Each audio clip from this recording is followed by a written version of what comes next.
মনে আমার ফুল ফোটানো মায়া, অস্ফুট কোনো পূর্বরাগের রক্ত রঙিন ছায়া। ঘিরল তারা তোমায় চারিপাশে, ইঙ্গিতে আভাসে, ক্ষণে ক্ষণে চমকে ঝলকে তোমার অলোকে। দোলা দিয়ে বিনা ভাষায় আলাপ করে কানে কানে, নাই কোনো চার মানে। মরিচিকার ফুলের সাথে মরিচিকার প্রজাপতির মিলন ঘটে ফাল্গুন প্রভাতে। আজি তোমার যৌবনের ঘেরি, যুগল ছায়ার স্বপন খেলা তোমার মধ্যে হেরি। নমস্কার বন্ধুরা, এনডি লাভ স্টেশনে আমি জয়দীপ আরও একবার তোমাদের সবাইকে স্বাগত জানাই। আজ মঙ্গলবার রাত 8টা, অর্থাৎ এনডি লাভ স্টেশনের গল্পের আসরে চলে এসেছি ভিন্ন স্বাদের আরেকটি প্রেমের গল্প নিয়ে। সুলেখক পথিক মিত্রের কলমে আজকের গল্প আরশিনগর। ভালো লাগলে কিন্তু চ্যানেলটি অবশ্যই সাবস্ক্রাইব করে দিতে হবে। কমেন্ট করে জানাবে গল্পটি কে কোথা থেকে তোমরা শুনছো, আর হ্যাঁ, লাইক করতে কিন্তু ভুলো না। তো চলো আর দেরি না করে শুরু করা যাক আজকের প্রেমের আড্ডা।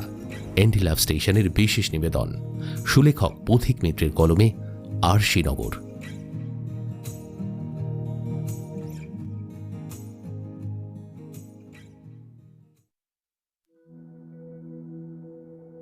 শুদ্ধ প্রেমের প্রেমিক মানুষ যেজন হয়, মুখে কথা কোক বা না কোক, নয়ন দেখলে চেনা যায়।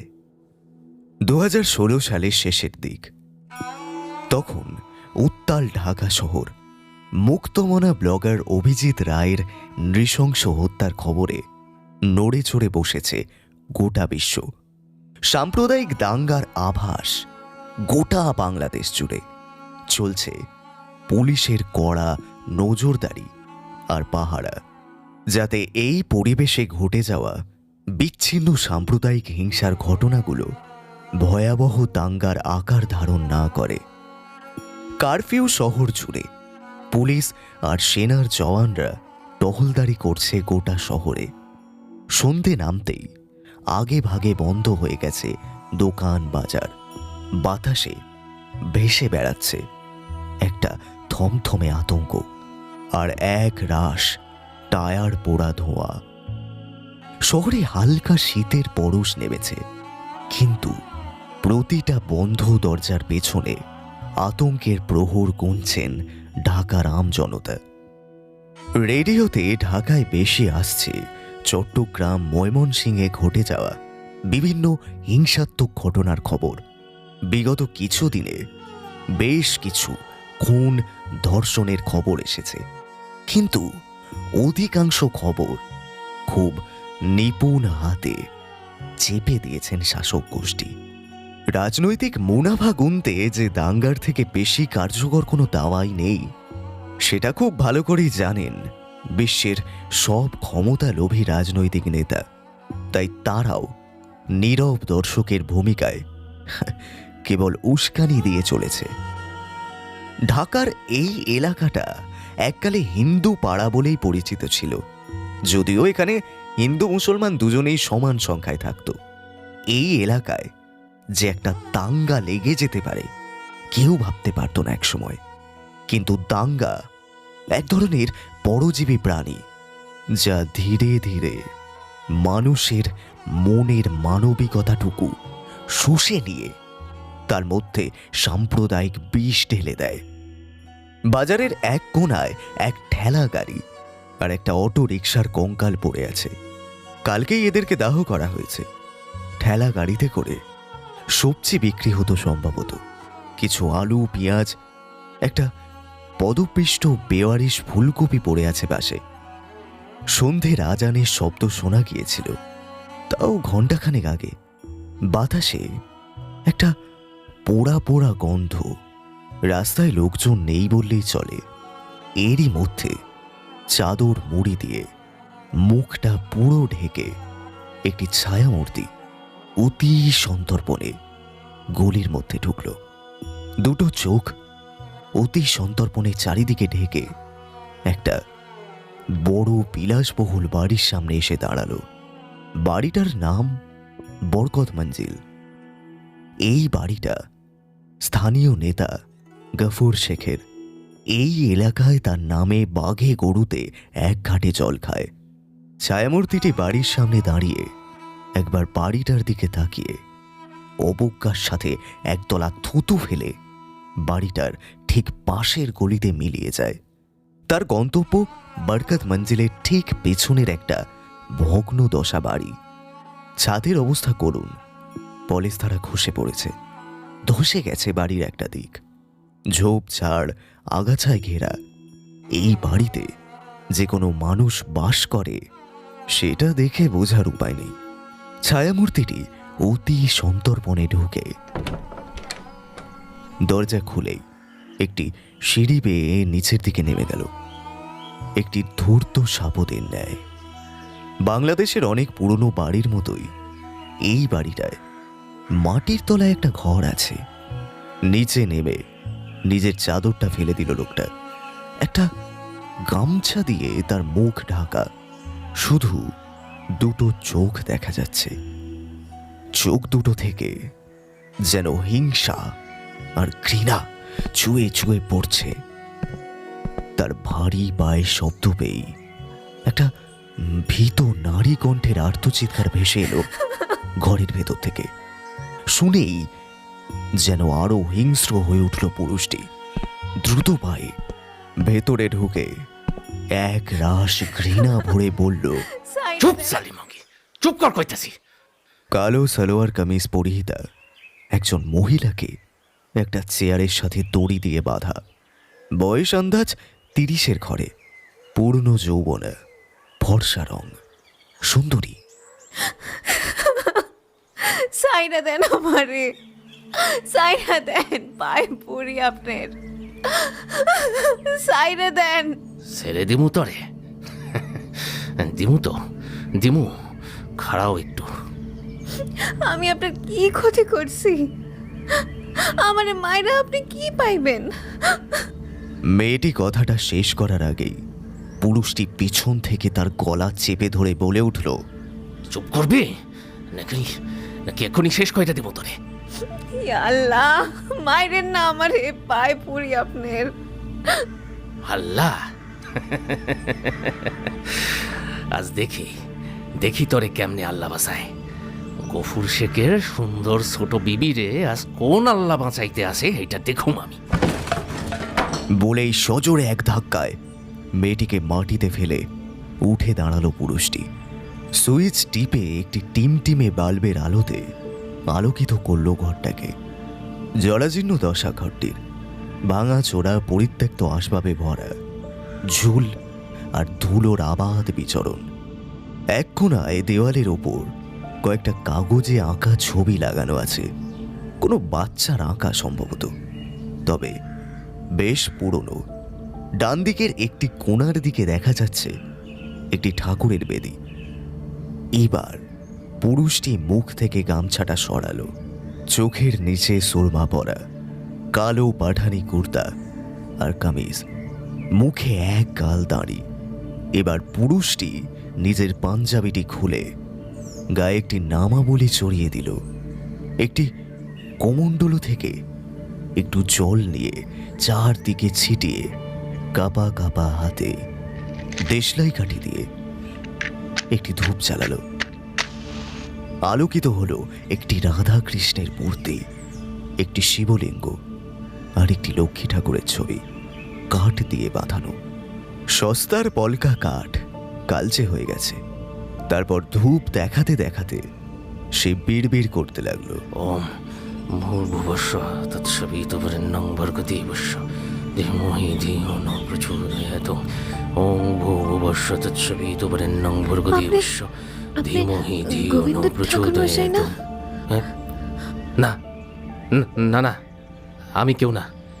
1 বছর আগে যখন গফুর মিয়া আমার দাদার মায়েরে খুন কইরা মাইরা ফালাইছিল, এই দিন তার লগে লগে আমিও মইরা গেছিলাম, পুরা মইরা গেছিলাম। না না, আমি কেউ না, কেউ না আমি। আপনার কি হয়েছে ঠাকুর মশাই? অমন পাগলপনা করতে আসেন কেন? সব হারামজাদি, ন্যাকামি হইতাছে। শোন, এক মাঘে শীত যায় না, এটা মনে রাখো। গফুর মিয়া আমার মারে মারছিল না, হ্যাঁ? এখন আমি তার বদলা নিব। আমারে মাইরা? এবার যেন একটা সর্পিল হাসি খেলে যায় পুরুষটির চোখে মুখে। আচমকা সে চেপে ধরে মেয়েটির পাটা, ঢোলা পায়জামাটার তলা দিয়ে মেয়েটির অনাবৃত উরু স্পর্শ করে তার ঘর্মাক্ত দুটো হাত। মেয়েটি শিউরে উঠে চিৎকার করতে যাওয়ার আগেই একটি হাত দিয়ে তার মুখ চেপে ধরে সে বলে ওঠে,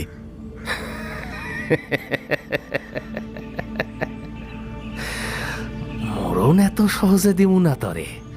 আগে তোর এই গতরটারে সেইরা ভুইরা উপভোগ করুম, ইজ্জত লইটালি মতর। তারপর তোরে মাইরা গফুর মিয়ার দালানে ফেলে আসুম। ক দেখি কেমন কইরা, ক ক ক একেরে উদম কইরা। বলে সে উঠে দাঁড়িয়ে হাততালি দিতে দিতে উন্মাদের মতো হাসতে থাকে।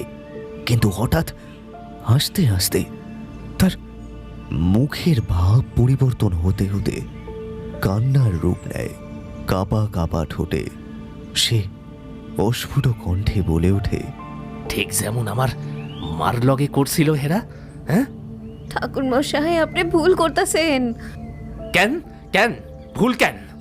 আমাদের জোর কইরা মুসলমান বানাইলো হেরা, তাতে কোনো ভুল আসিল না। ব্রাহ্মণ সন্তান গোবিন্দ থেক্কা ইসমাইল বানাইয়া ছাড়লো হালার পোহালারা। বাপ ঠাকুরদার ভিটে ছাড়া করলো, এইটা ভুল না? আমার মারে রেপ কইরা মাইরা দিল শুয়ারের বাচ্চা গুলান, এইটা ভুল না? এখন আমারে তুমি ভুল দেখাইতাছ সালমা খাতুন। হ, এরা আপনার মারে মারছে, আর তার লাইগা আপনি আমারে রেপ করতে আইছেন। এ কেমন বিচার আপনার ঠাকুর মশাই? অস্থির চিত্তে এবার ধরফর করে উঠে দাঁড়ায় গোবিন্দ। হিংস্র স্পর্শে মুখে আঙুল দিয়ে সালমাকে চুপ করতে বলে সে ছুটে যায় ঠাকুরের বেদির কাছে। ধূপ ধুনো জ্বালিয়ে আবার অস্ফুট কণ্ঠে সে শুরু করে মন্ত্রোচ্চারণ। ভূবর্ষ ছবিদুবরেণ্যং বর্গদেবস্য ধীমহি ধিয়ো ন প্রচোদয়াৎ। ধুনোর ধোঁয়াতে ভরে যায় ঘর। তার প্রকোপে কাশির দমক ওঠে সালমার। কিন্তু সেই ধোঁয়া কাটার সাথে সাথেই যেন ধীরে ধীরে সালমার মুখের আতঙ্কের ভাবটা ক্রমেই মুছে যাচ্ছে। এবার কিছুটা ব্যঙ্গ মিশ্রিত কণ্ঠে সে বলল, তা আপনি কি ঠিক করলেন ঠাকুর মশাই? পূজা পাঠ কইরা তারপরে আমারে রেপ করবেন? তার এই তীর্যক উক্তি শুনেই ক্ষিপ্র হয়ে গোবিন্দ বিদ্যুৎ গতিতে এসে তার গাল টিপে ধরল হিংস্রভাবে। বেয়াদব মাগি, চুপ কর কইতাছি। এত কথা কিসের? ভয় লাগতাছে না তোর? হ্যাঁ, তোর এই শরীরটার লগে আমি কি করুম এটা বুঝতাছ না তুমি? না সারেন সারেন সারেন, আমারে কইতাছি, লাগতাছে কিন্তু। এক রাশ ঘৃণা মিশ্রিত কণ্ঠে এবার প্রায় চেঁচিয়ে বলে উঠল সালমা, ওই ওই স্যার কইতাছি না, কথা কানে যায় না? আর আর কিসের ভয় পামু রে? কারে ভয় পামু? তরে? কি ভয় দেখাইতেছ আমারে? মারবি তো? হ্যাঁ, মার মার, মাইরা ফেল, দেখি কত হিম্মত আছে তোর, দেখি। তোমার ভয় লাগতাছে না? না, লাগতাছে না। আপনার মতো পুরুষের ক্ষমতা আছে নাকি রেপ করণের? রেপ করবেন তো নিন, করেন, প্রাণ ভৈরা করেন। বলেই সালমা নিজের হিজাবটি খুলে ছুঁড়ে ফেলে দিয়ে এক হ্যাচকা টানে নিজের সালোয়ারের বুকের কাছের কিছুটা অংশ ছিঁড়ে ফেলে উত্তেজিত কণ্ঠে বলে উঠল, আমাদের শরীরে জ্বালা মিটুক কিছুটা। আপনাগো কাছে আমরা মাইয়ারা হলাম দাবা খেলার বোরে, বুঝলেন কি না? যা যখন ইচ্ছে তুইলা নিয়া রেপ কইরা ফেলাই দেন। এই না হলে পুরুষ মানুষ আপনি। থু থু। ভয় লাগতাছে না তোর? হ্যাঁ, ভাবতাছ আমি মজা কি করতাছি?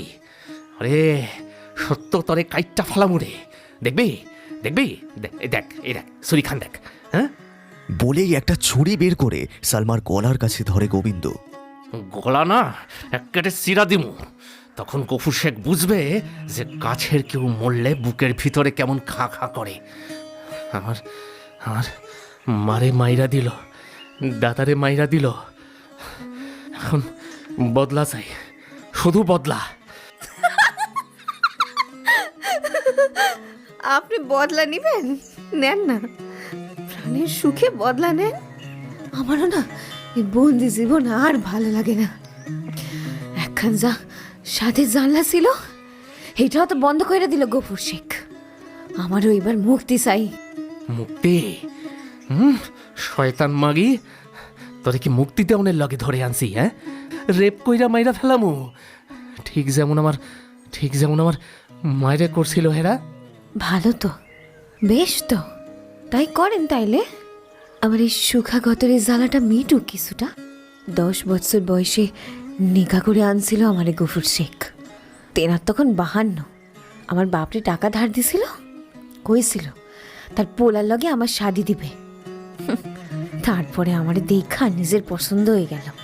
যখন প্রথম সঙ্গ করছিলাম তখন আমার 11। একেবারে কষি ভাষা আসছিলাম, নিজের শরীরটারে চিনতাম না। কালমা পরনের এই রাতে সেইটা আমার লগে হয়েছিল, এটাও ছিল রেপ।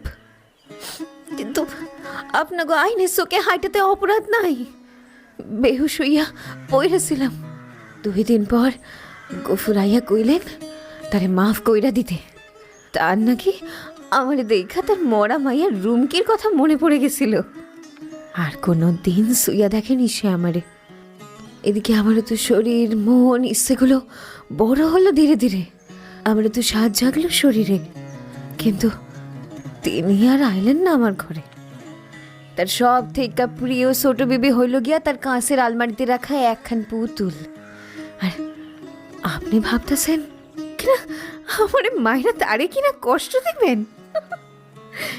সে লোক তো গুইনা গুইনা কথা কয় আমার লগে। তাই নাকি? কি তাহলে কি আমি ভুল করলাম? তোমারে মারলে গফুর মিয়া কষ্ট পাইব না? এখন আমি কি করুম? কারে মারুম, কারে তুলুম? হ্যাঁ, কারে কারে কারে মারুম আমি এখন? হাতটা খুইলা দেন, টন টন করতেছে তো। গোবিন্দ যেন একটা ঘোরের মধ্যে আছে। সে কথা না বাড়িয়ে সালমার হাতের বাঁধনি খুলে দিতে সালমা তার একদম কাছে চলে এলো। 2 হাতে গোবিন্দকে জড়িয়ে ধরে কামুক উন্মত্ত কণ্ঠে বলে উঠল, ও গোবিন্দ ঠাকুর মশাই, আপনি থামলেন কেন? র্যাপ করবেন না আমারে? করেন না, করেন না। একবার শুয়ে দেখেন এই গতর খান। আমার বুকটাও তো মরুভূমির মতো খা খা করতেছে। একবারের লগে আমারে ভিজাইয়া দেন না। আমারও তো ইচ্ছে করে। তার এই আকুতিতে যেন এক মুহূর্তের মধ্যে ঘোর কাটিয়ে বেরিয়ে আসে গোবিন্দ। সহসা এক ধাক্কায় ছিটকে ফেলে দেয় সালমাকে। হারামজাদি বেশ্যমাগি, লজ্জা লাগে না তোর? পরপুরুষরা এখানে ইজ্জত পেয়ে চাইছো? না, লাগে না, লাগে না। কিসের লাজ? হ্যাঁ, তোর লজ্জা লাগে? পুরুষরা রেপ কইরা বদলা নেওয়ার বেলায় লজ্জা লাগে? কইতাছো আমারে মাইরা উদম কইরা দালানে ফেলাই রাখবে, তাতে লজ্জা নাই? আর আমি গতরের ইচ্ছার কথা কইলেই আমি বেশ্যা? সে নারী যখন তার রুদ্র মূর্তি ধারণ করে তখন অনেক অনেক বীর পুরুষের কাবু হয়ে যাওয়ার নজির আমাদের ইতিহাসে ঢের আছে। আর গোবিন্দ মুখার্জি তো একজন সাদা মাটা সাধারণ মানুষ। ভাগ্যের ফেরে আজ সেই সন্ধিক্ষণে এসে দাঁড়িয়েছে। সালমার এই রূপ দেখে তার মুখ থেকে আর কথা সরছে না। অপবিত্র, তুই ডাইনি, তোরে শুদ্ধিকরণ করতে লাগবো। আবারও গোবিন্দ ছুটে গিয়ে বেদি থেকে গঙ্গা জলের ঘটি নিয়ে জল ছেটাতে থাকে সালমার দিকে। বিড়বিড় করে মন্ত্রপাঠ করতে থাকে।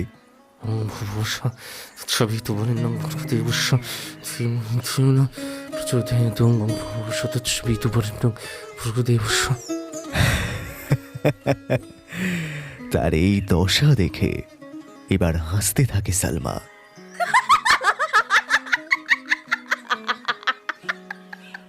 কি অদ্ভুত! কয়েক নিমিষের কথোপকথনের মধ্যেই খাদ্য খাদকের প্রাথমিক সমীকরণটা পুরোপুরি পাল্টে গেল। ঠাকুর মশাই, ও ঠাকুর মশাই, আপনার আপনার বদলা নিয়নের কি পরিকল্পনা? আর ইসে নাই বুঝি রেপকরণের? আপনাকে সমস্যাটা কি জানেন তো? আপনারা আপনারা মাইয়াগো সুখ সইতে পারেন না। এই যদি আমি ডর খাইয়া কইতাম আমার সাইরা দেন, তবে আপনি মজা পাইতেন আমার ইজ্জত নিতে। এখন আমি হাসতেছি, আপনি আর মজা পাইতেছেন না। সব পুরুষ মানুষ যে একই হয় এটা আপনি বোঝাই দিলেন।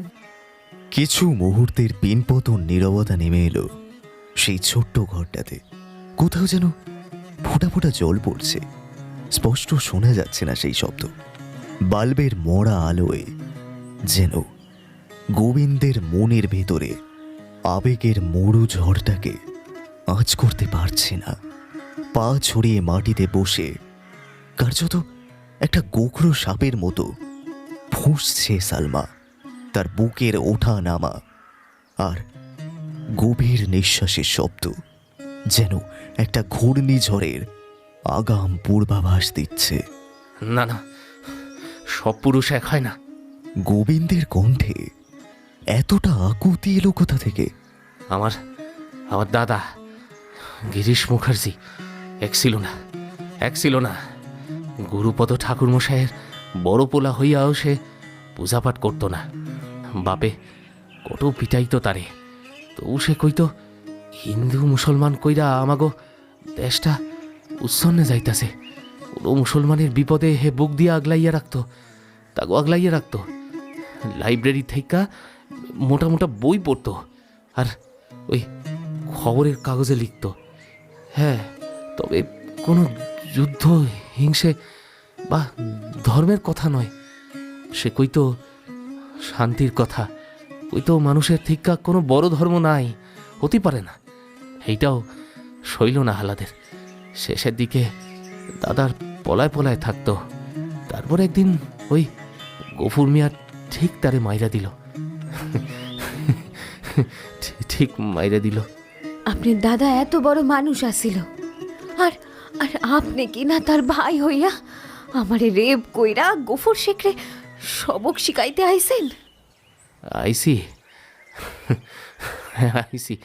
বেশ করছি। আমি তো আর গিরিশ দাদা নই, তো মহান মানুষ আমি নই।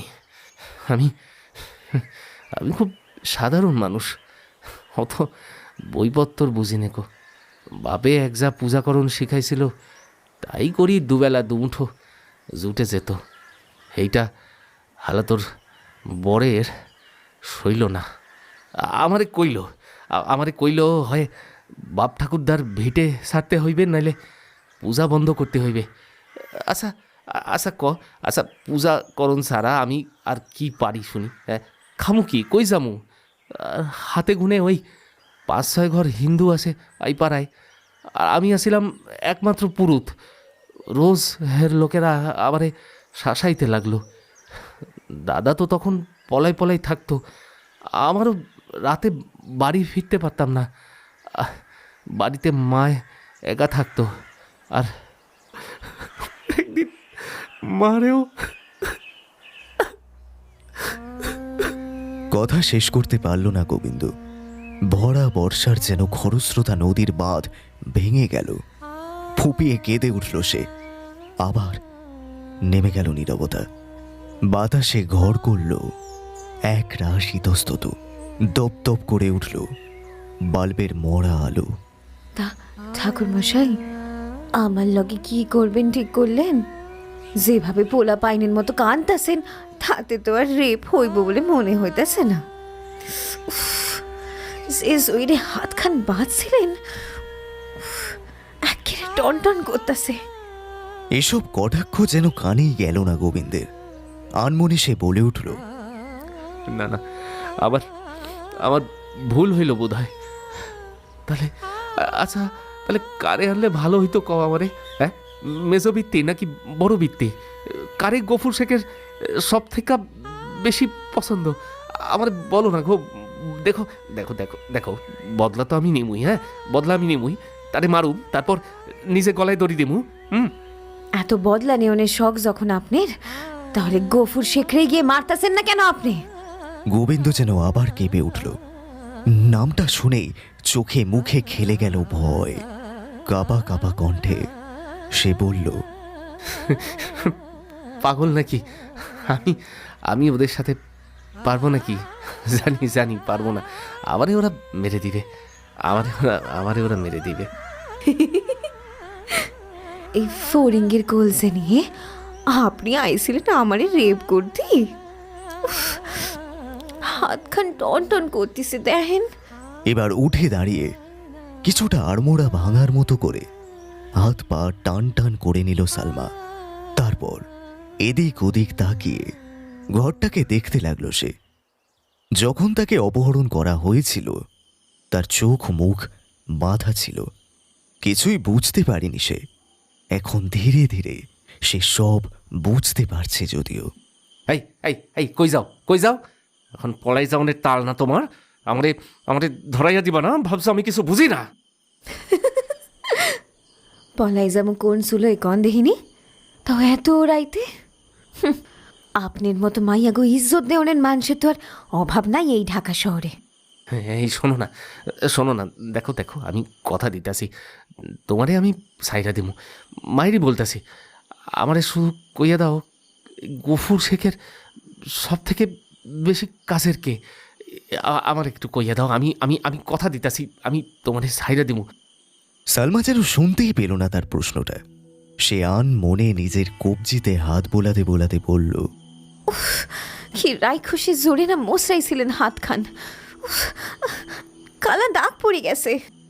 দাগ না হারামজাদি, এর থেকে অনেক গভীর দাগ আমার গতরে গফুর মিয়া দিছিল খতনা করার সময়। খিলখিলিয়ে চটুল হাসি হেসে উঠল সালমা। আর তাতেই যেন গোবিন্দের পৌরুষ আক্রান্ত চিতার মতো ঝাঁপিয়ে পড়ল সালমার উপর।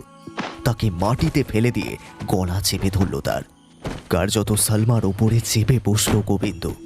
খান কি মগি, তোর হাসি পাইতাছে না? কিন্তু এখন সালমা যেন এক আহত বাঘিনী। ক্ষিপ্রতার সাথে সজোরে লাথি মেরে ছিটকে ফেলে দিল গোবিন্দকে। এই প্রতিঘাতের জন্য গোবিন্দ একদম প্রস্তুত ছিল না। আবারও খাদ্য খাদকের সমীকরণ নস্যাৎ করে গোবিন্দের বুকের ওপর চেপে বসল সালমা। এই হারামি মিনসে, সব কিস্তি আমারে কেন? আমি কি করছি? হ্যাঁ, মুরত থাকলে গফুর শেখের সামনে গিয়া খাড়া হ দেহি। আমারে রেপ করতে আইসো?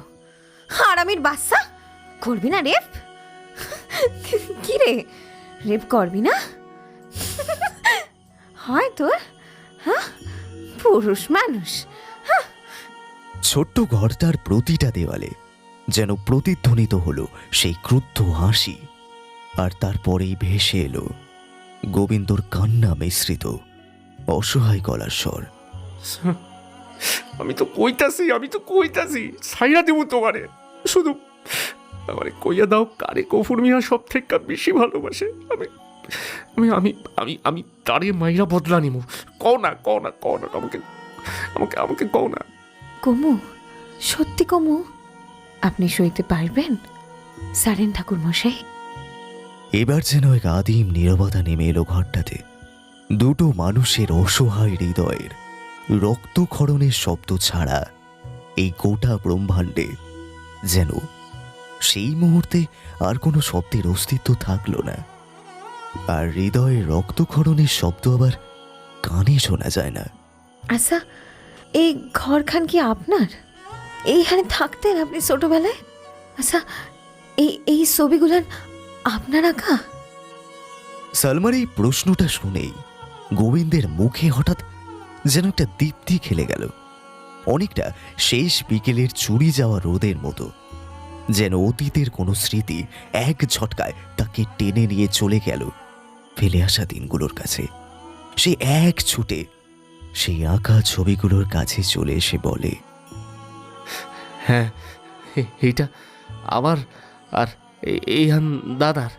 আপনার আপনার দাদা তো কত গুণী মানুষ আছিলেন, কাগজে লিখতেন, ছবি আঁকতেন, আর আপনি? এবার যেন সহসা একটা 10 বছরের বাচ্চার নিষ্পাপ সরল হাসি গোবিন্দ ঠোঁটে খেলে যায়। মাথা চুলকাতে চুলকাতে সে বলে, আমি জানো একেরে গোবর ছিলাম, আমার দিয়া কিছু হইতো না। বাপে কইতো মাকাল ফল। সারাদিন খেলা বেড়াইতাম, ঘুড়ি ওড়াইতাম। বাপে সেলাকার দিয়া কত পিটাইছে জানো। ক্লাস 5-এ 5 বার ফেল মাইরা তারপর লেখাপড়া ছাড়ছি। বাবা, 5 বার? যেন বয়সটা সালমারও কমে গেল সহসা।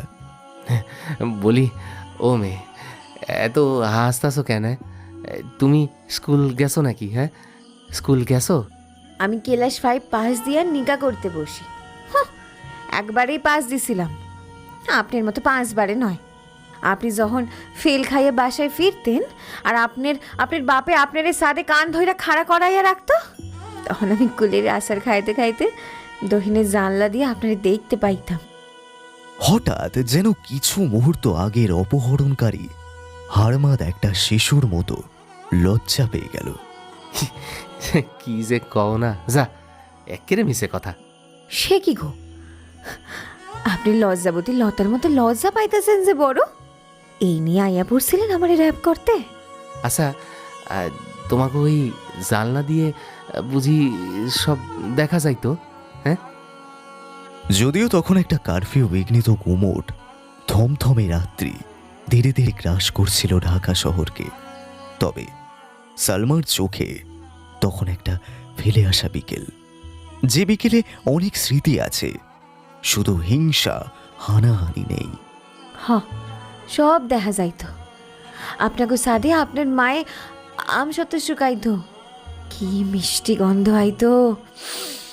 ওই যে ন্যাড়া শিবতলার পাশে যে কুল গাছটা আছিল, তাতে টোপা টোপা কুল হইতো। আমার কি খাইতে স্বাদ করতো, কি কমু। দূর দূর থেকে জেলে মাঝিরা আইতো সোনা জেলে মাছ ধরতে, আর তারপর মাথায় সুপরি কইরা সেই মাছ বেচতে আইতো। আপনার মনে আছে? সন্ধে হওয়ার আগে এখন বুড়া চাষা আইতেন বেলুন বেচতে। আহা, কি বাহারি রঙের বেলুন!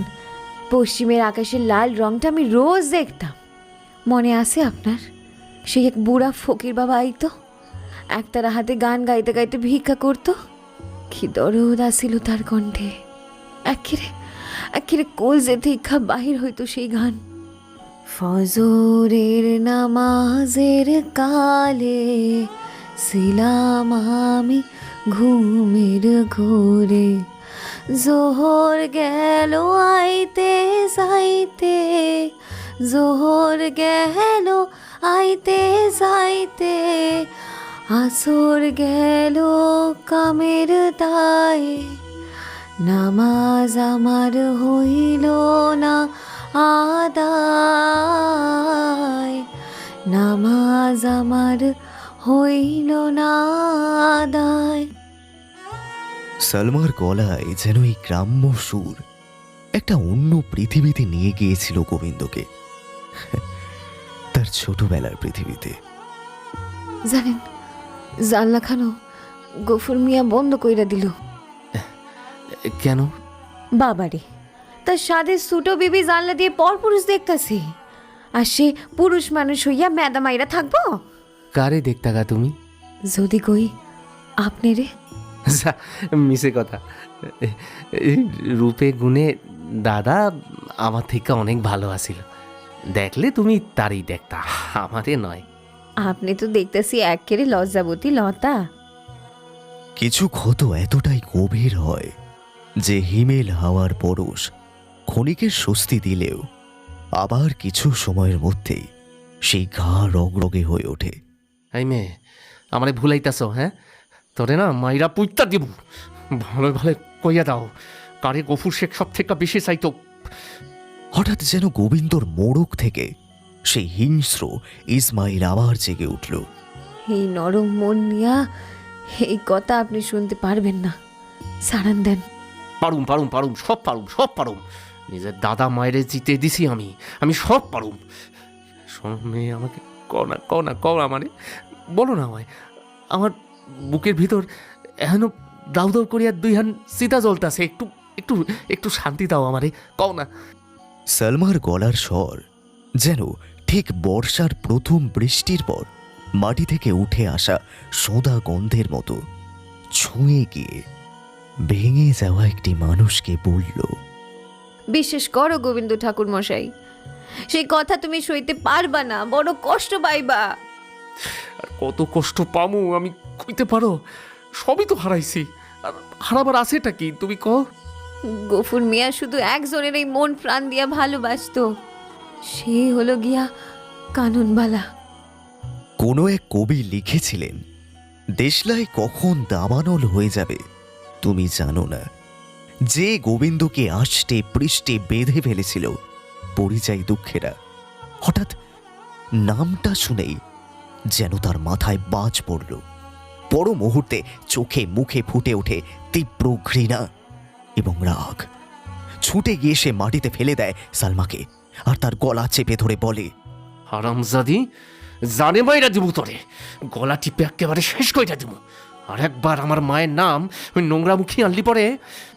সালমা গায়ের জোরে নিজেকে ছাড়াতে আপ্রাণ চেষ্টা করতে লাগলো। হয়তো শারীরিক শক্তিতে সে কোনোদিনও পারত না গোবিন্দের সাথে, কিন্তু গোবিন্দ মানুষটা তখন ভেতর থেকে ভাঙতে ভাঙতে শেষ পর্যায়ে পৌঁছে গেছে। জীবন যে তার সাথে এত বড় পরিহাস করবে সে স্বপ্নেও ভাবেনি। আতর্কিতে তখন সালমা ধাক্কা মেরে গোবিন্দকে ফেলে দিয়ে তার উপর চেপে বসে চিৎকার করে বলল, জানোয়ার, জন্তু একখান তুই। সত্যি শোনবার মুরদ নাই যখন, তখন এতবার ঘ্যান ঘ্যান কইরা জিগাইতেছিলি কেন? সত্যি? না না না না না না না, কিসের সত্যি? সব মিথ্যে, মিথ্যে মিথ্যে মিথ্যে, সব মিথ্যে। ঠিক এই সময় বাইরে থেকে সাইরেনের শব্দ ভেসে আসে। ভয়ে শিউরে ওঠে গোবিন্দ, আর এক নিমেষে এক ভয় পাওয়া বাচ্চার মতো সালমাকে মা বলে চাপতে ধরে। মা! এক মুহূর্তে যেন এক পরাজিত সৈন্যের মতো সে আশ্রয় খুঁজে নেয় সালমার বুকের গহ্বরে, কিন্তু পর মুহূর্তেই সংকোচ, ভয় এবং অবিশ্বাসের সাথে নিজেকে ছাড়িয়ে অন্যদিকে ঘুরে হাঁটু মুড়ে কাঁপতে থাকে। আপনি তো পোলা পানির মতো দর খাইতাছেন দেখতাছি। গোবিন্দ তখনও বিড়বিড় করে চলেছে, মিথ্যে মিথ্যে মিথ্যে মিথ্যে মিথ্যে, সব মিথ্যে। না না না, মিথ্যে মিথ্যে মিথ্যে মিথ্যে। সত্যি সত্যি সত্যি, তিন সত্যি। গফুর মিয়া শুধু আপনার মায়েরই ভালোবাসতো, পুরো দুনিয়াতে আর কাউরে না। তবে আজ থেইকা না, সেই সেই ছোটবেলা থেইকা আমারে ফুফাজান সব কইছে। আপনাদের আপনাদের বাসাখান তো আপনার বাপের নয়, হে ছিল গিয়া ঘর জামাই। আপনার নানা যখন জানতে পারেন গফুর আর কানানের প্রেমের কথা, জোর কইরা পুরুতের লগে বিয়া দিয়ে দেন মাইয়ার। পুরো তো ঘর জামাই হনের লোভে বিয়া কইরা নেন। মনের দুঃখে গফুর চলে যায় খুলনায় ভার্সিটিতে পড়তি। ফিরে আসি রাগ দেখাইয়া নিকা করে একখান নয়, 3 বছরের 2 খান। ততদিনে আপনার নানি মরি গেছে, আর আপনারা ছোট। আবার জ্বলে ওঠে সেই মরা আগুন, গফুর আর কাননের প্রেম। আপনি তখন বছর 10 হইব। পাশের বাড়িতেই যখন আরশিনগর, ভোলা মন্ডে কে আটকায় শুনি? না না না না না না, সব মিছে কথা। তুমি সব বানায় বানায় শোনাইতেছো আমারে, সব মিছে কথা। আমার কি ঠেকা পড়ছিল আপনারে বানাই বানাই শোনাইতে? কন দেহি, আপনি তো জিগাইতেছিলেন। তবে যখন কইতে শুরু করছি পুরাটা কমো, আর আপনারে শুনতে হইব। গোবিন্দ আপ্রাণ চেষ্টায় নিজের কান ঢেকে বলতে থাকে, না না না, আমি শুনবো না, শুনতে চাই না। মা, ও মা, ও মা, ও মা, দেখো না এই মাইয়াটা তোমার লগে নোংরা কথা কইতেছে। মাইরা দেবো হে? ও মা, ও মা, ও মা, মাইরা দেবো, মাইরা দেবো। হাওয়ায় মরিচিকা খোঁজার মতো অস্থির চোখে চারিদিক দেখতে থাকে গোবিন্দ। মরা মানুষে কথা কয় না গো ঠাকুর মশাই। আর আপনি কি বদলা নিতে আইছিলেন কন দেহিনি? আপনি তো জানেনই না ওই দিন কি ঘটছিল। এখন কথা মনে রাখবেন, গফুর মিয়া হারামি বজ্জাত হইতে পারে, কিন্তু আপনার মায়েরে মারতে পারে না। গোবিন্দ তখন কান ঢেকে কুঁকড়ে বসে আছে। বাস্তব আর পরাবাস্তব সবকিছু এখন তার চোখের সামনে মিলে মিশে এক হয়ে গেছে। জুটা কথা, মিথ্যে কথা, মিথ্যে। আচ্ছা, আপনার মনে পড়ে আপনার বাপে আপনার মায়ের গায়ে মাঝে মাঝেই হাত তুলতেন কেন? কখনো খোঁজ নিয়ে দেখেন নাই? আমার আমার আমার নিজের তখন খুব ভয় লাগতো। ভাবতাম এই বুঝি মায়েরে সাইরা বাপে বুঝি আমারে পিটাইবে। দাদারে জাপটে ধরি মটকা মেরে শুই থাকতাম। একেবারে ভিতর ডিম দেখতাছি আপনি এই নিয়ে আইতেছিলেন রেপ করতি, বদলা নীতি। আপনার বাপে সব যাইনা গেছিল। আপনার বাপে যখন খুলনা যাইতো তখন আপনাদের এই নিচের ঘরে এই হানে লুকিয়ে দেখা করতো কানন আর গফুর। এ তো আমার নিকার পরের ঘটনা। দেখা করে কি করতো জানেন? না না না, আমি শুনতে চাই না। সালমা তার কানের কাছে মুখ এনে চিৎকার করে বলল এবার, সোহাগ করতো, সোহাগ। বিশ্বাস অবিশ্বাস বাস্তব কল্পনার শেষ প্রাচীরটি ভেঙে যাওয়ায় উন্মাদের মতো চিৎকার করে বলে উঠল গোবিন্দ, না না, আমার মায় ভালো ছিল, খুব ভালো ছিল।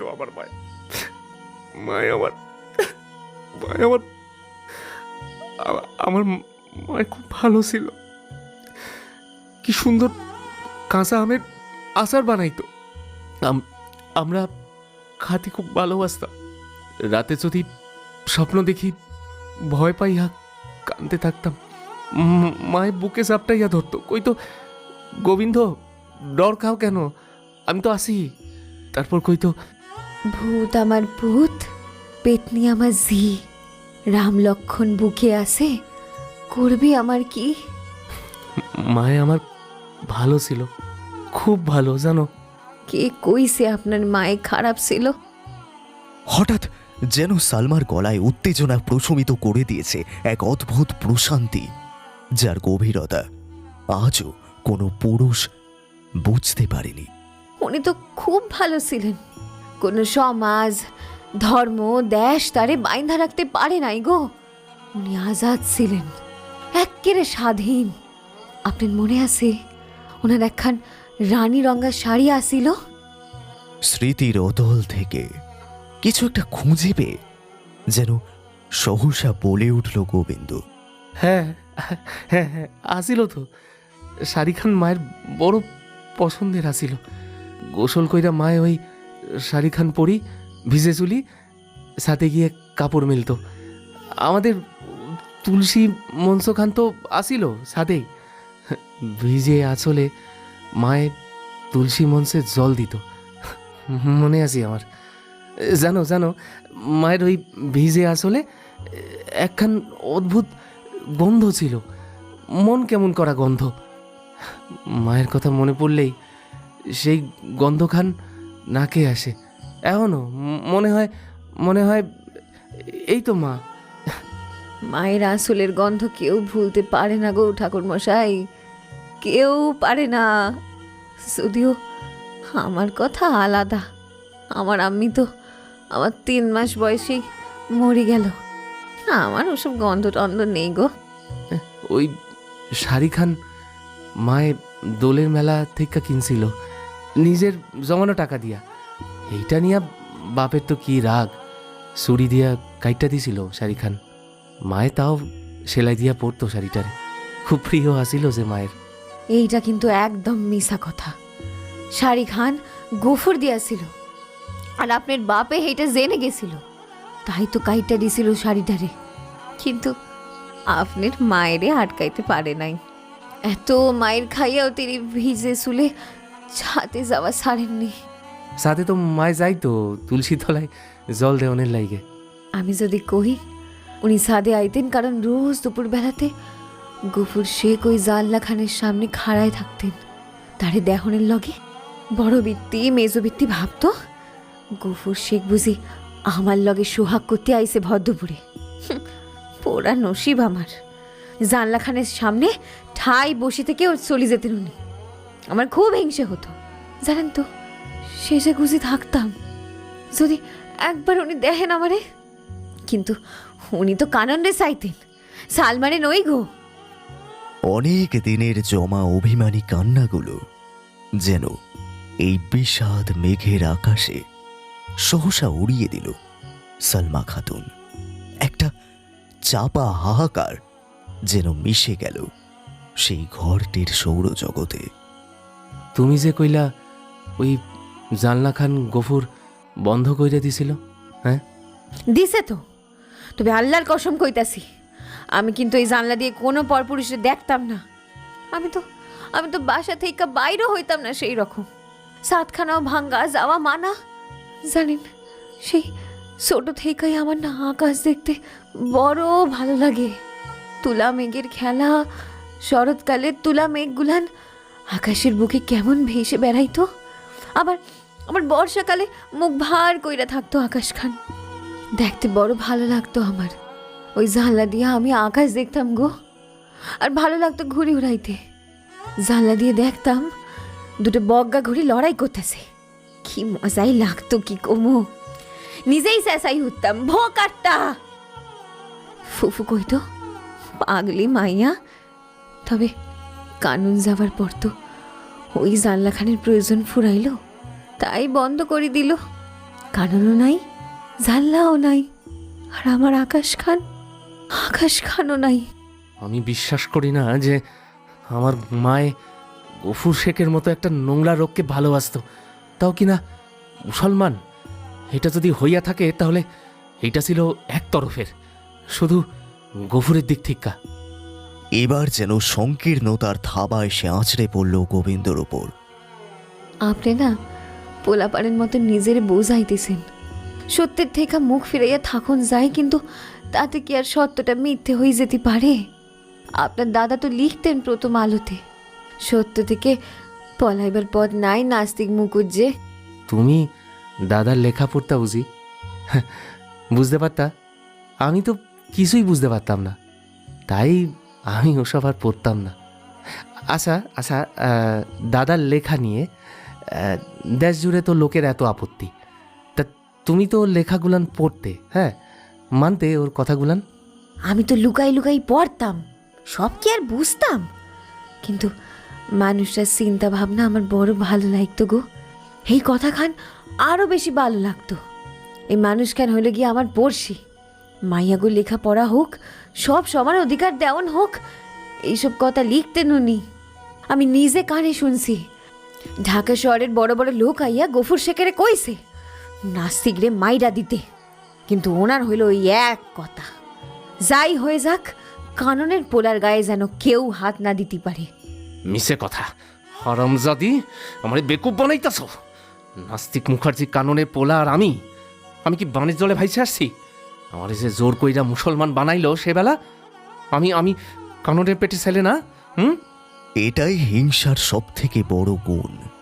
মানুষ যতই পালাতে চেষ্টা করুক, হিংসা ঠিক চুম্বকের মতো পিছু নেবে। না, আপনি কাননের প্যাটের ছেলে হইতে পারেন, কিন্তু আসলে মনে প্রাণে আপনি গুরুপদ ঠাকুর মশাইয়ের ছেলে। পোশাক আশাক, চাল চুল, কথার ভঙ্গি, মনের হিংসে, সব কিছু আপনার বাপের মতো। আপনার দাদার আপনি একেবারে আলাদা মানুষ। এতে যেন ভেতরের হিংস্র জন্তুটা আরো আশকারা পেল। ফোঁস করে উঠল গোবিন্দ, ঢেলে দিল টাটকা গরল। ক দেখি, আমার বাপের অপরাধ খান কি? নিজের বিয়া করা বউ পরপুরুষের সঙ্গ করবে আর সে ম্যাদামেরে চুপ করে থাকবে? পুরুষ মানুষ হইয়া সহ্য করবে, তাও লেচ্ছ যাতে? খুন কইরা ফেলেনি ঢের ভালো। যেমন আগ্নেয়গিরি থেকে বিস্ফোরণের পর গরম লাভা নিঃসৃত হয়, ঠিক তেমন রাগে এবার ফেটে পড়ল সালমা। এক কোণে পড়ে থাকা গোবিন্দর ছুরিটা তুলে এনে পেছন থেকে গোবিন্দর গলায় ধরল, তার চোখে মুখে তখন রাগ ফেটে পড়ছে। খুন করে ফেলি ধরে, হ্যাঁ? একখান জানোয়ার কোমক দুনিয়া হতি। তোর বাপে কত অত্যাচার কত জানোস? তোর ভাবনার বাইরে। তারও 2 ঘর 2 বউ আসছিল, খুলনা চট্টগ্রামে। কুলীন ব্রাহ্মণ বলি কথা। গফুর ফিরে আসনের আগে কাননে কত সইতে হয়েছে পাড়ার লোক জানে। আপনার দাদা জানতো, আপনার মনে নাই, কারণ আপনি ভুলে থাকতে চান। বাজে পাড়ায় যাতায়াত ছিল আপনার বাপের। এই না না, কিসের বাজে পাড়ায়? ঢাকার বেশ্যাপল্লীতে যেত আপনার বাপ পূজা করতে। হ্যাঁ, পুরুষ মানুষ বলে কথা। যদি তাই হবি তাহলে তো আমার দাদা ভালো ছিল, দাদারে মারলো কেন এইটা কও। শুনবে পুরো গল্পটা গোবিন্দ ঠাকুর মশাই? সইতে পারবা? আমার তো লক্ষণ ভালো ঠেকতাছে না। পানি খাইবেন নাকি? না না, কিচ্ছু চাই না। সব গুলায় দিলা তুমি, সব মিশে, আমার পুরো দুনিয়াটাই মিশে লাগতাছে। কিন্তু আমার মায় ভালো আসিল, এটা সত্য এটা। আমারে খুব ভালোবাসতো, এতে কোনো মিথ্যা নাই। মায়ের সন্তানের লিগে ভালোবাসাতে কখনো মিথ্যে থাকে না গো। আমি তো আম্মিরে পাই নাই, কিন্তু মেজবিত্তি যখন পোয়াতি ছিল আমি তার লগে লগে ফিরতাম। ওই 6 মাস সব সময় সাথে থাকতাম। তারপর হামিদ আইলো, নিজের কোলে পিঠা কইরা মানুষ করতাম তারে। জানেন ঠাকুর মশাই, সেই থেকে বড় সাদ মনের খুব ইচ্ছে করে একবার যদি আমি মা হতে পারি। নিজের মধ্যে একটা প্রাণ তিল তিল করে বেড়ে উঠতেছে, কেমন অনুভব এটা জানতে বড় ইচ্ছে করে। অনেকবার গফুর শেখরে কইছি, হাতে পায়ে ধরছি, কিন্তু উনি তো আমার মাঝে তার মাইয়ারে দেখতেন, আমার সুইয়াও দেখতেন না। আমার মা হওয়ানের ইচ্ছে ধারেও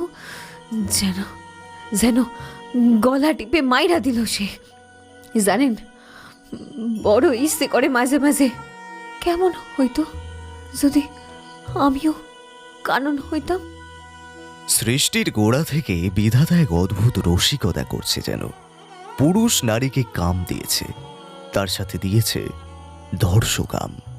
প্রতিনিয়ত ধর্ষণ হয়ে উঠছে পুরুষের নারীকে দাবিয়ে রাখার একটা হাতিয়ার। দৈহিক সুখের ব্যাপারেও যেন বিধাতা পুরুষদের সাথেও বড্ড পক্ষপাতিত্ব করেছে। কিন্তু সেই বিধাতা, আল্লাহ, জিসাস যেই হোক না কেন, সে তৈরি করেছে আদি ও অকৃত্রিম মা ও সন্তানের সম্পর্ক, যেখানে সবকিছুর ঊর্ধ্বে শুধু ভালোবাসা থেকে যায়।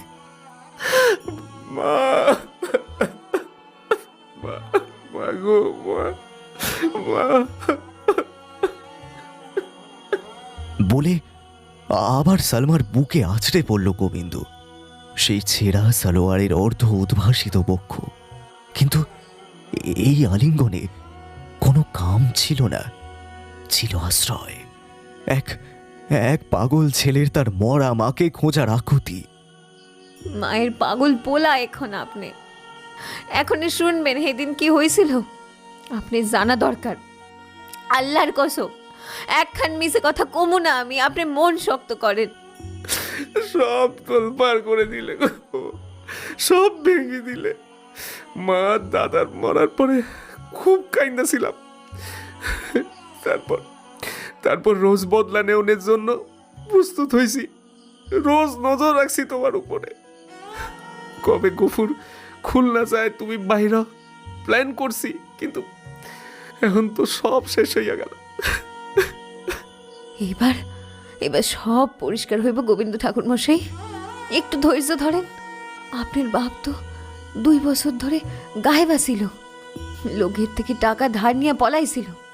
নেহাত গফুর ছিল, না হলে পাওনাদাররা আপনাদের ভিটে সারা করত। গফুর শেখের ভয় তারা কিছু করতে পারেনি। এদিকে আপনার দাদার মুক্তমালা লেখার ব্লগের জন্যে বেশ কিছু রাজনৈতিক নেতা খুব রেগেছিল। গফুর আর পারতাছিল না তাগো ঠেকাই রাখতে। তার কথায় নাস্তিকবাবু গা ঢাকা দিছিলেন।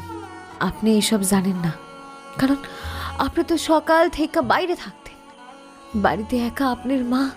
ঠিক কইছো, পাওনাদারেরা আমাকেও ধরছিল একদিন। তারপর তখন এক উত্তাল তাল মাটাল সময়ের মধ্যে দিয়ে যাচ্ছে আমাদের বাংলাদেশ।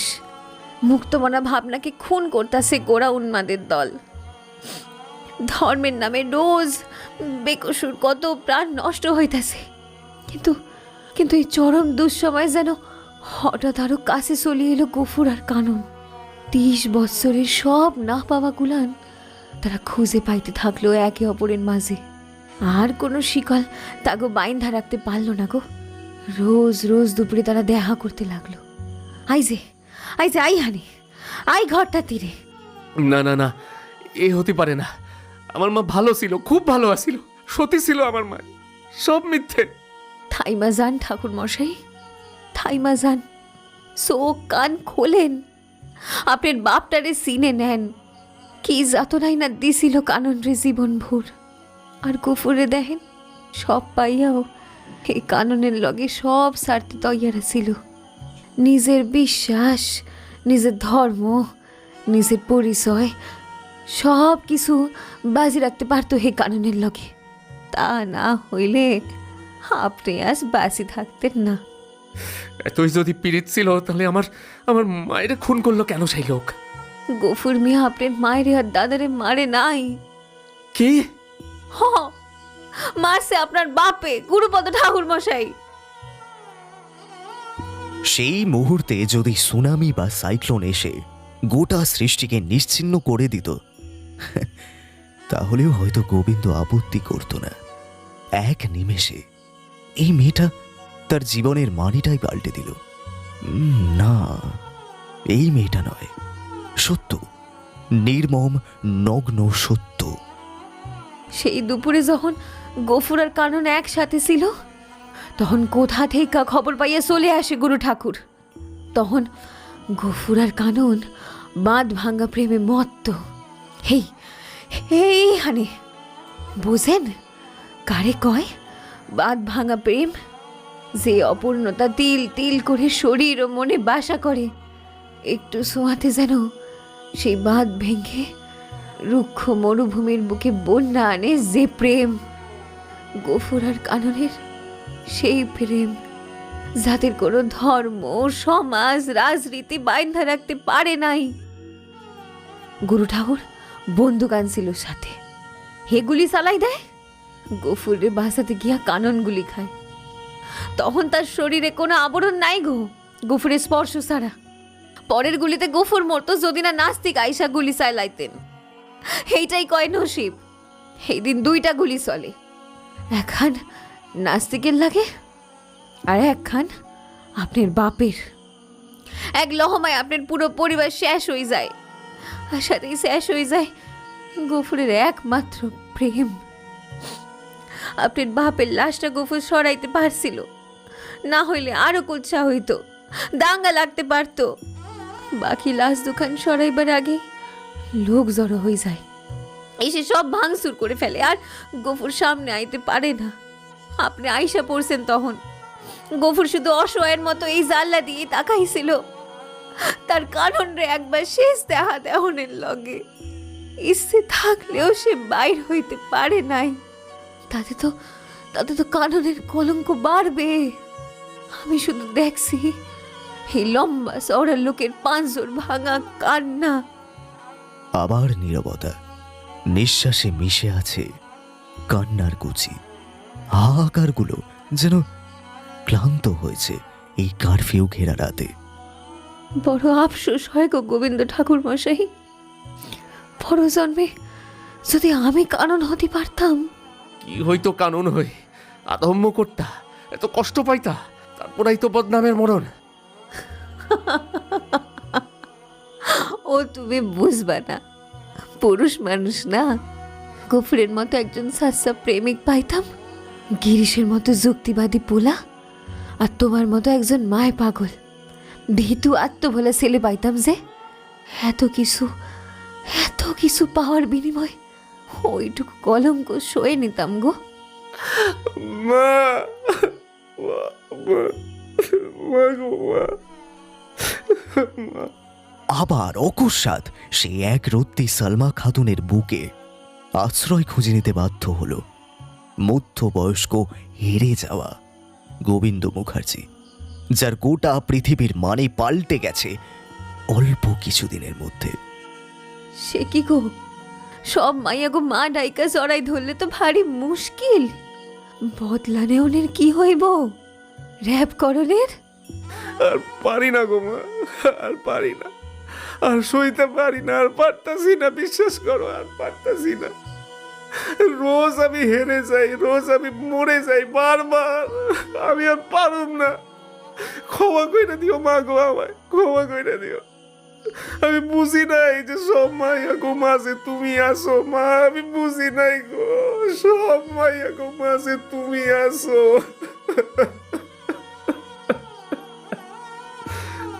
মরা আলোয় একটা দুষ্টুমি হাসি যেন ঝিলিক মারল সালমার ঠোঁটে। কাম সারছে। সবাইরে যদি মা বানাই দিবেন তো বিয়া করবেন কারে ঠাকুর মশাই? আপনি পুরা পাগল আছেন। আমাকে আমাকে মাফ কইরা দিও, তোমারে আনি। আমি আমি আমি বড় ভুল করছি, অন্যায় করছি। তুমি তুমি চলে যাও, তুমি চলে যাও, চলে যাও। জামু মানে কি? পাইছোটা কি? এক ঝটকায় সে নিজের দিকে ঘুরিয়ে কাছে টেনে নেয় গোবিন্দকে। যখন ইচ্ছে উঠিয়ে আনবা, যখন ইচ্ছে সাইডা দিবা। এখন বাড়ি ফিরলি আমারে ছাড়বে? কসু কাটা করবে আমারে। আপনিও বাঁচবেন না। আপনি এক্কেরে আপনার বাপের মতো স্বার্থপর। তাহলে কি করবা? আপনি যখন তুলে আনছিলেন আপনি লগেই যাবো আমি। আমার লগে? মাথা খারাপ নাকি? কই যাইবা? কেন? বর্ডারের ওই পারে শুনছি ওখানে থাকুন যায় শান্তিতে। এত মারামারি কাটাকাটি নাই ধর্মের নামে। চলেন না আমরা পলাই যাই, নতুন কইরা শুরু করুম আবার। আপনার হিন্দু বউ সাজি যাব খনি, নিয়ে যাবেন না? কি কইতাছ? তুমি তুমি পারবা হিন্দু সাজতে? কেন পারুম না? জানলা দিয়ে তো কম দেখি নাই কারণ রে। ঠিক আপনার মায়ের মতো সাজতে পারুম। যেন বিশ্বের সব বিষাদ এখন বৃষ্টি হয়ে ঝরে পড়ছে সেই ছোট্ট স্বল্প আলোকিত ঘরটিতে। যদি ধরা খাইয়া যাই? কি হইব? হেরা মায়েরা ফালাইব? ফেলাক, পরবাও করি না গো। আপনিও তো আইছিলেন আমারে মায়েরা নিজে মরতে, না হয় তখন বাঁচতে গিয়া মরব। সে মরণে এইভাবে বেঁচে থাকার সে ঢের বেশি সুখ, বিশ্বাস করেন। কিন্তু এই ভিটে, এই বাসা, এই দেশ, এর প্রতিটা দেওয়ালে আনাসে কানাসে মায়ের আসলের গন্ধ লাগা আছে। প্রতিটা জঞ্জালে মা গো মা। কান্নার সমুদ্রে যেন তলিয়ে যাচ্ছিল গোবিন্দ। অবাধ্য স্মৃতির দল তাকে টেনে মাটিতে বসিয়ে দিয়েছে। তখন অস্থির চোখে সে চারিদিক দেখতে থাকে, কিন্তু তার কথা শেষ হওয়ার আগেই সালমা তার পেছন থেকে দু চোখ চেপে ধরে। আর সেই স্পর্শে যেন মিশেছিল এক নৈসর্গিক প্রশান্তি। মনের দক্ষিণে জানলাখান খুইলা দাও ঠাকুর মশাই, দেখো আসলের গন্ধ খান হৃদয় জুড়ে খেলি বেড়াচ্ছে। চেষ্টা করি দেখেন একটিবার।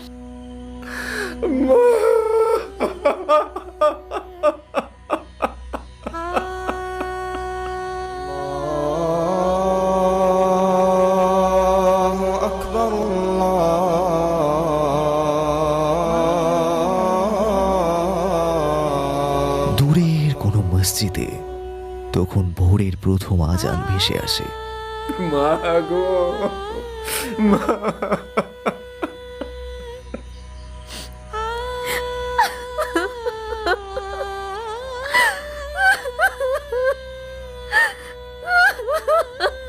সালমা গোবিন্দর মাথায় হাত রেখে নিজের মুখ তোলে আকাশের দিকে।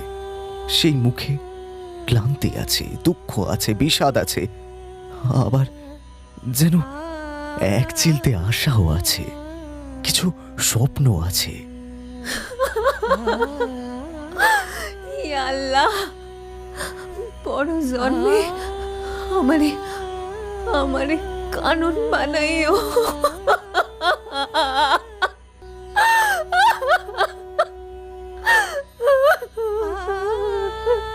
সালমা আর গোবিন্দ সেই দিন পালিয়ে একটা নতুন জীবন শুরু করতে পেরেছিল কিনা জানি না।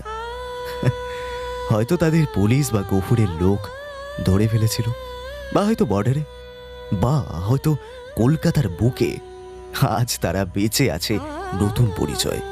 হয়তো চুটিয়ে সংসার করছে তারা, হয়তো সে আট পৌড়ে করে শাড়ি পরে পান মুখে গুঁজে দিয়ে সালমা, ধরে সীতা, লক্ষ্মী বা কানন জমিয়ে স্বামীর সাথে ঝগড়া করে বা সোহাগ করে। হয়তো ওদের ছেলেপিলেও হয়েছে। আবার হয়তো কোনো লাশ কাটা ঘরে বেওয়ারিশ লাশ হিসেবে তারা হারিয়ে গিয়েছিল। তবে যাই হোক না কেন, সেই রাতে তারা বুঝেছিল প্রেমের মানে। সেই রাতে তারা প্রেম করেছিল। আসলে বাড়িটার এই অদ্ভুত স্বভাব, এখানে এলেই লোকে প্রেমে পড়ে যায়। শ্যাওলা আর আগাছায় ঢাকা একটা মার্বেল ফলকে একটা নাম লেখা ছিল এই ভগ্নদশা বাড়িটির। ঠিক পড়া যাচ্ছিল না, নামটা ছিল আরশিনগর।